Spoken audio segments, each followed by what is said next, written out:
Hey everybody, it's your Peacekeeper coming at you with a premium ship review. This is the Tier 6 Arizona. The Arizona is one of two Pennsylvania-class battleships that were created during the early 1900s, and she is also a U.S. standard battleship, of which there are only three in the game, the New Mexico and the Colorado being the other two. She was launched in 1915 and was formally decommissioned in 1941. The Arizona primarily served as a gunnery training ship during World War I because of her value to the U.S. Navy. The fear of U-boats meant she rarely ventured into the open ocean without large escorting fleets. She would eventually leave the United States and go to Europe, but it was right after the end of World War I during the Paris Peace Conference. Arizona was stationed at Pearl Harbor at the onset of hostilities in Europe in World War II, and would be there for the attack on Pearl Harbor. Arizona was sunk in that surprise attack on Pearl Harbor when her forward magazine exploded due to converted 410mm, 1,700-pound armor-piercing shells being dropped from 3,000 meters from carrier-based aircraft. The last shell that hit her would penetrate the forward magazine and cause it to detonate. The last minutes of the USS Arizona and the 1,177 crewmen on board who would die was captured by a cameraman filming the attack, and this video is extremely famous. You guys have all seen it, I don't need to play it. She would become the rallying cry of U.S. forces fighting in the Pacific Theater during World War II, and the attack on Pearl Harbor by the Japanese was considered a formal declaration of war, and it wasn't long after that the United States would be drawn into World War II. The Arizona can still be seen today as a memorial to those who died during the attack on Pearl Harbor, but I think the coolest memorial that we could have possibly ever done was the fact that parts of her were salvaged from her wreck and would be used for various different purposes. The three most famous uses were the aft two turrets were removed from the hull after it had sunk and were stationed on Oahu and Mokapu Peninsula, where they would serve as shore defense batteries for Hawaii. Also, barrels from turret number 2 were salvaged and installed in Battleship Nevada in the fall of 1944. Those guns would later go on to be fired in anger at the Japanese in the Battle of Okinawa and the Battle of Iwo Jima.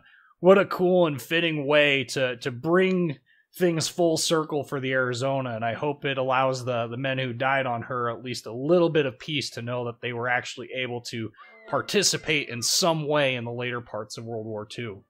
We're going to skip the service history because I covered it in the history section, but let's dive into it in-game. You know, the history is real deep and heavy with her loss at Pearl Harbor, and in-game, thankfully, Wargaming has done a fantastic job of making this ship an insane amount of fun to play.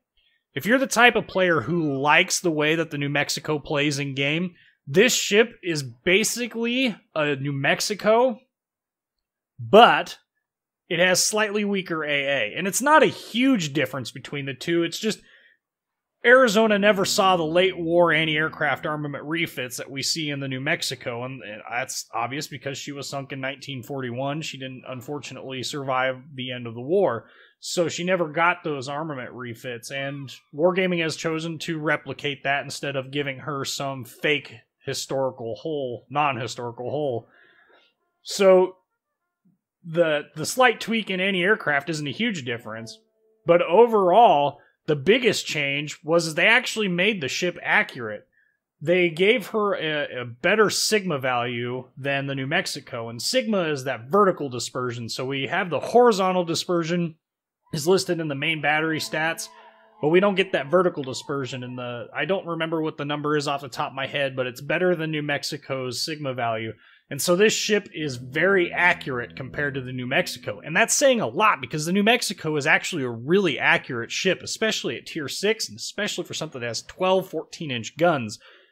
New Mexico is just a fantastic ship, and this ups the ante. And being a standard battleship, it has all the same features that we love about the New Mexico, which is that it is built like a brick shithouse. I mean, it has massive amounts of armor, all located over, the magazines and all the vital important bits. But to even go one step further, if we look at the armor layout here, you can see that it also has a turtleback armor scheme, which means this thing is just nuts in a brawl. You can't Citadel it at all. And it is so much fun. And I wish I could have shown you the video of me brawling a North Carolina in this thing and just absolutely wrecking face with it. It was just, this ship is just so much fun. I just can't say enough about it, and it is worth every penny that you put into it. And in spite of what people may feel about wargaming trying to make money off the deaths of all those sailors that we lost at Pearl Harbor, I don't get that that's the impression why the ship is in game. I really do believe that the people at wargaming felt that this was the best way that they could bring a historical ship into the game and give her the credit where it's due for, the horrible loss of life and from her sinking, as well as the horrible loss of life from dragging the U.S. into World War II. So I don't see this as an insult at all. In fact, I think they've done an excellent job of really telling you what the Pennsylvania class was about and what the U.S. standards were about. They did a really good job with it, and I can't fault them for bringing it into the game. Could have they made it free? Sure, but we can talk about that all we want. At the end of the day, they've done a good job of making this ship feel really good, and I think that speaks well for their intentions. Let's go ahead and dive into some of the stats here. The Arizona has 57,200 hit points, a boatload of armor, as all the U.S. standards do. It's that 13 and a half inches of belt armor, as well as the forward bulkhead armor. 330. Same difference. Just a half an inch, so 13 inches of forward bulkhead armor. And her torpedo damage protection, her TDS, is 39%. The main battery consists of 12 14-inch guns. They are located in 4 turrets, so 3 barrels per turret, 2 fore, 2 aft, as is the standard for all of the U.S. standards. She also has a secondary armament that consists of 8 of the 5-inch 25 caliber Mark 19 Mod 6s, as well as 10 of the 5-inch 51 cal Mark 7 guns. Those 25 caliber Mark 19 Mod 6s are also part of the anti-aircraft suite. The main battery firing range is 18.6 kilometers, and those secondaries pop in at 5 kilometers. Now note that's with the commander with basic firing training and advanced firing training. The anti-aircraft, like I said, this is probably the biggest difference between the New Mexico and the Iowa in terms of the New Mexico in terms of survivability. The Arizona has less AA. She has 8 50 cal Browning M2 machine guns. She has 4 of the quad 28 millimeter. I think these are called the Chicago Pianos. There you can see them. And then she has those 5-inch 25 caliber dual purpose gun mounts for a total of 8 of those. Her maximum speed, we can get out of the camera view here. Her maximum speed is the US standard 21 knots.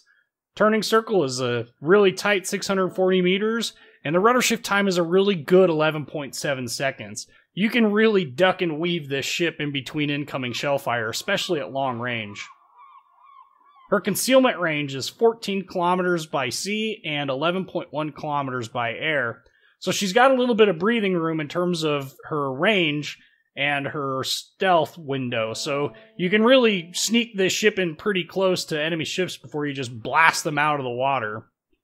In terms of upgrades, she's going to use the same exact upgrades that the New Mexicos use. That's going to be Main Armaments Mod 1, Artillery Plotting Room Mod 1 for the increase in main battery firing range, as well as the decrease in the dispersion of the secondaries, as well as increasing the range of the secondaries.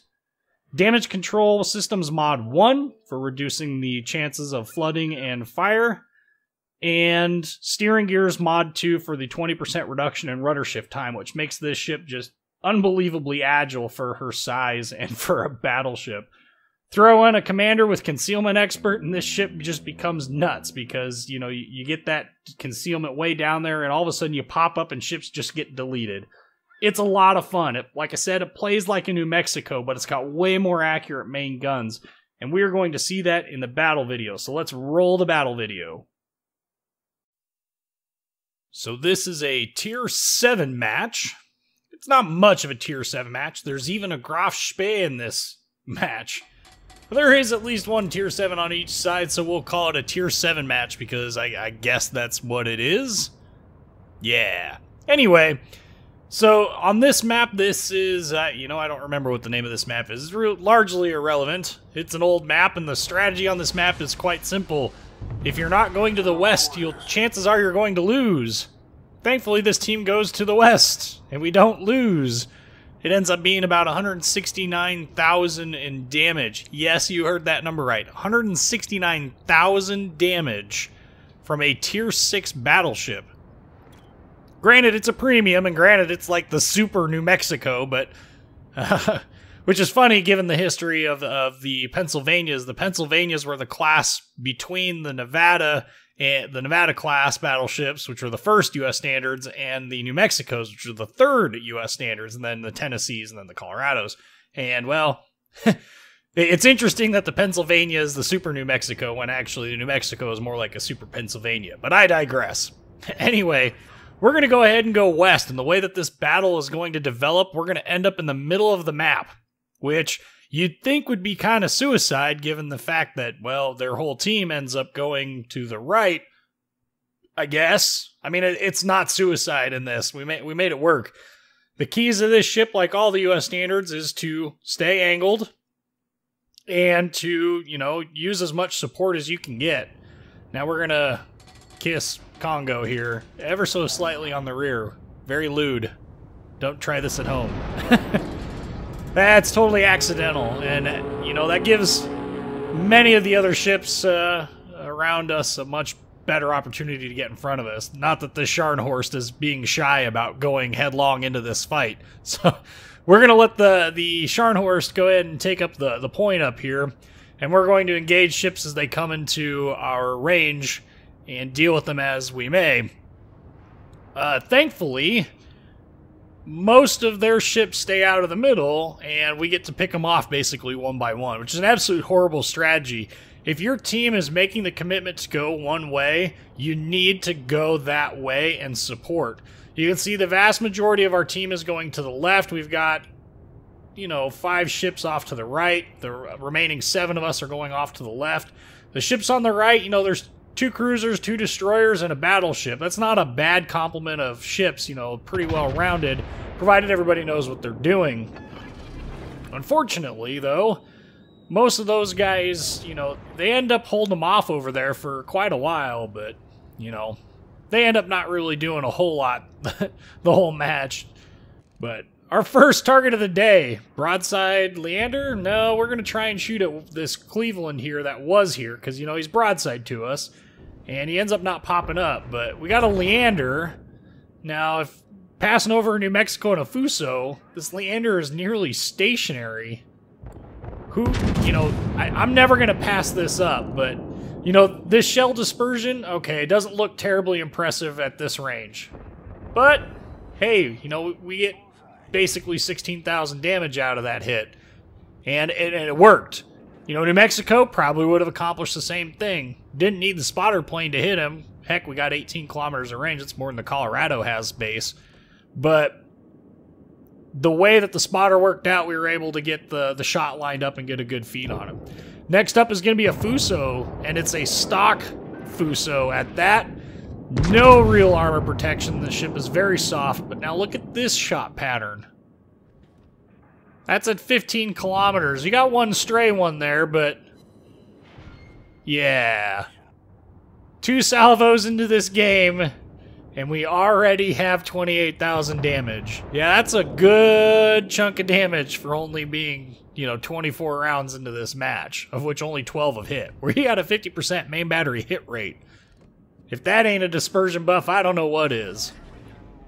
Well, alright. So Mr. Fuso here is still coming hard and broadside, so we'll line up another salvo for him, this time with the front only, because we're trying to sneak around the edge of this island.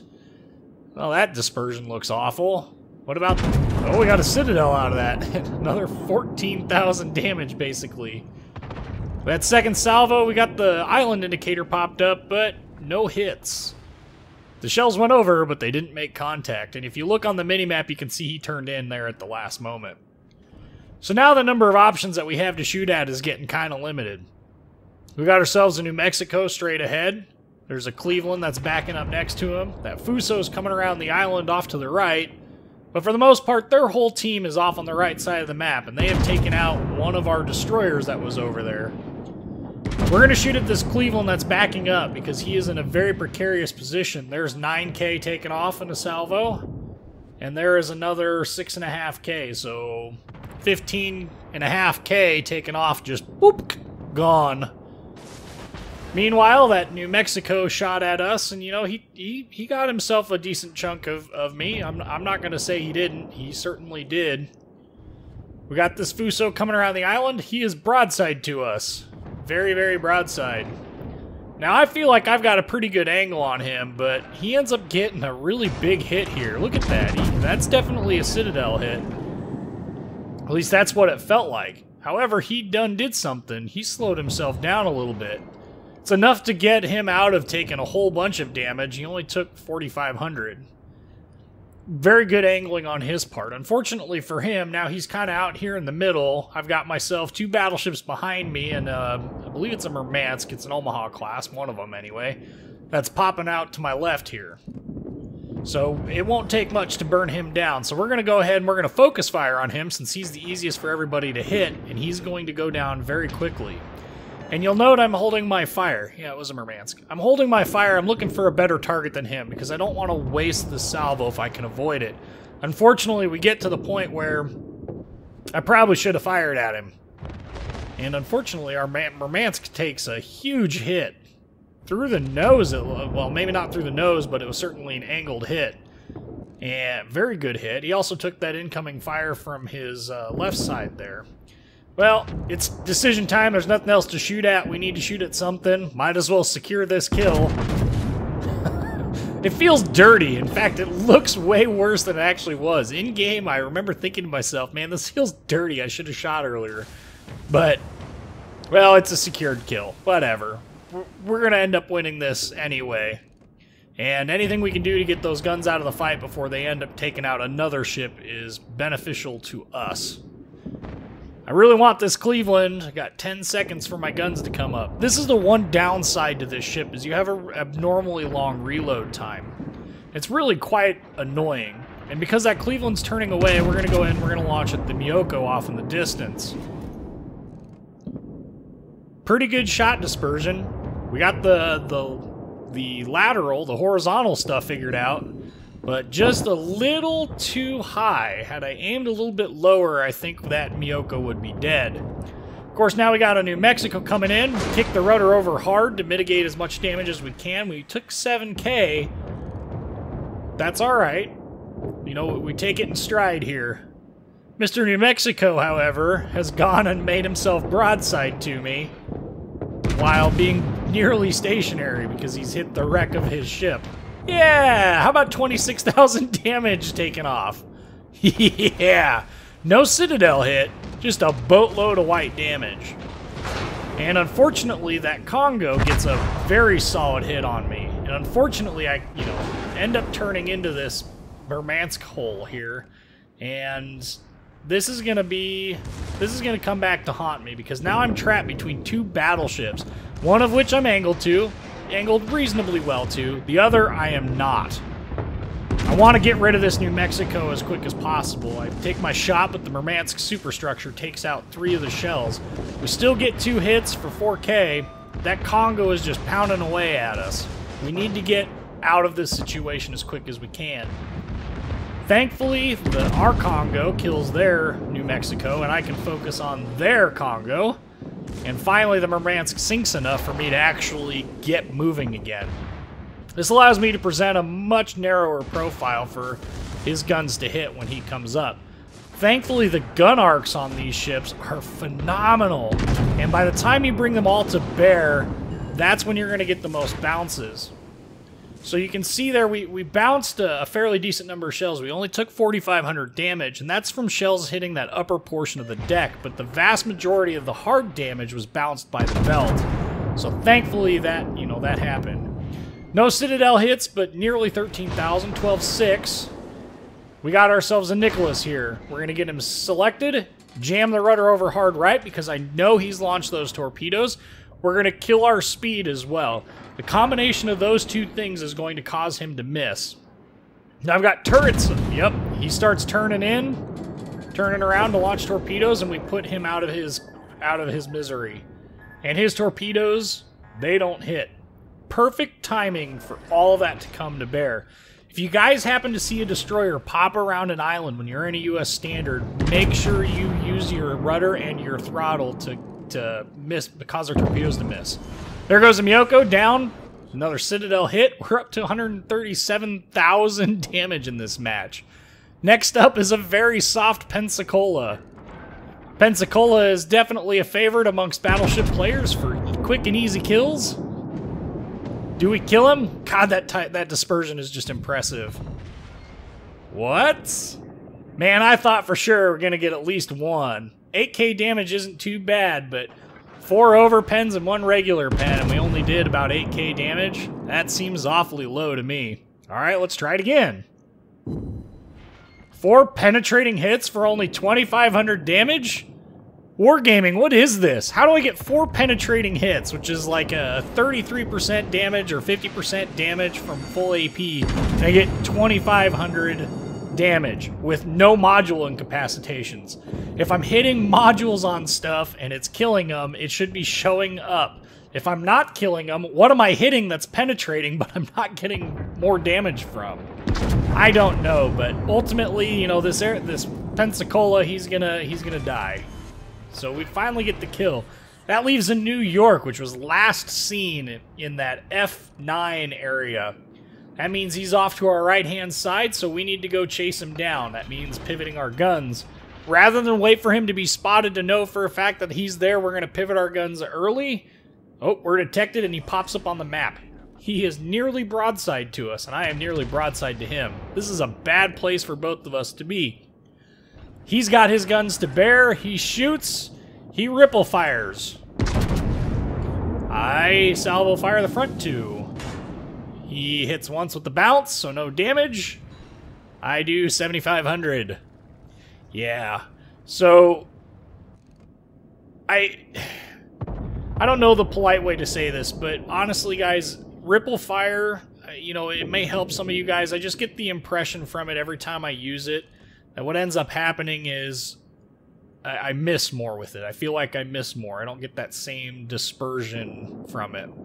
As you can see, I started turning broadside to him, which really is not a smart thing to do. But, hey, his gunnery accuracy wasn't that great to begin with. So we're going to go ahead and take off 8k from him. He's probably taken off about 5, 6k from me in his salvos. We're firing the same 14-inch shell, so should be pretty comparable in that regard. He is still sailing broadside to myself and a Scharnhorst, though. And that Scharnhorst is just going to start eating him up. And if he doesn't turn, he's going to end up eating 6k torps. Alright, will he survive this? I'm feeling pretty confident about taking him out with the salvo. Of course, RNG has other plans. 3,700 damage. Again, 3 normal penetrations, 2 overpens with no other damage. Well, the match ends. 169,000 damage. 168,913. 3 Citadel, 4 sinks. Should have been 5 sinks and a Kraken, but whatever. 2,042 base XP. Here you can see the damage numbers and the credit screen. I really do enjoy this ship a lot. In fact, if you go look at my stats, my average damage in her is like 110,000 damage in the number of battles I've played. It's just an absolutely phenomenal ship and well worth the money spent on it. Anyway, I'm your Peacekeeper. You guys know the drill. Like, comment, subscribe, and thank you so much for watching.